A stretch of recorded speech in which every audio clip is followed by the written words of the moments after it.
Lebanon has done remarkably well with the pandemic so far. The country has recorded fewer than 1,000 cases of COVID-19 and about 24 deaths. Lebanon locked down early and locked down hard and averted a medical crisis. But as Rebecca Collard reports from Beirut, that has only made the country's economic crisis worse. Protesters are back in the streets here, and they have a message for the government. Some people are dying because they don't have a shelter to live in. They don't have food to eat. Mohammed Kadan is with a crowd of protesters blocking a main road in Beirut. It's a bit of a bizarre scene. Some of the protesters are wearing masks and trying to keep a safe social distance between them. Others are clearly not.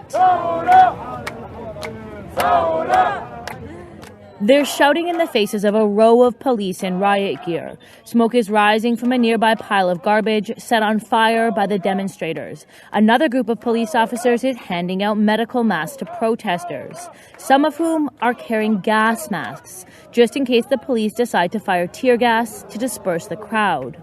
Protesting in the pandemic is different and possibly dangerous, but Kadan says he's at a breaking point. His salary as a medical technician has been slashed by more than 2/3 because of out-of-control inflation. So that's it. I've got nothing to lose, actually. In the narrow streets of Beirut's Burj Al Hamoud neighborhood, Bahir Solakian sits outside a small shop.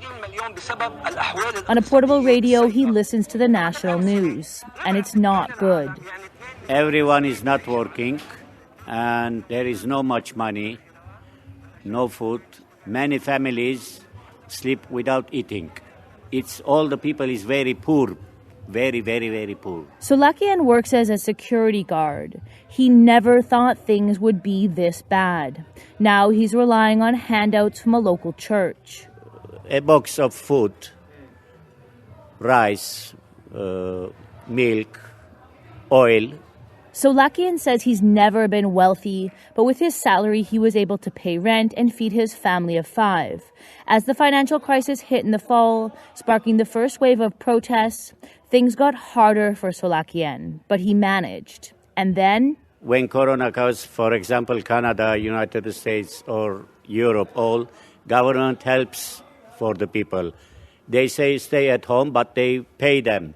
But here, no money. No one helps us. Lebanon's currency is in free fall. Inflation is so bad, prices of some goods shoot up overnight. The Lebanese pound was pegged to the US dollar, and it stayed at $1,500 for decades. But earlier this year, it doubled to $3,000 on the black market. Solakian tells me emergency lockdown measures have made everything worse. If they don't shut down, that will be much more illness. But the people is poor. That is the problem. The lockdown in Lebanon worked. The infection rate flattened quickly, but inflation did not. In late April, the Lebanese pound jumped to more than $4,000 to the dollar. Prices went up as well, and those that were scraping by no longer could. And that sparked a new round of protests. In this video shot outside Beirut, protesters and security forces are seen clashing. The protesters are shouting, "I am hungry." One of the officers shouts back, "I'm hungrier than you." On a quiet day in the city center, Ghazi Al-Emeldin sits chatting with a friend on the sidewalk. A year ago, he tells me he was making $35 or $40 a day working in construction. It wasn't great, but it was enough to get by and feed his family. When the pandemic started, the work he did have dried up. He pulls out his pockets to show that he's broke. No, I'm not receiving any money from anywhere, and my family is staying with my wife's parents. My children and my wife are staying with her parents, and it's been 15 days that I haven't seen my kids. There was no way to feed them at home, he says.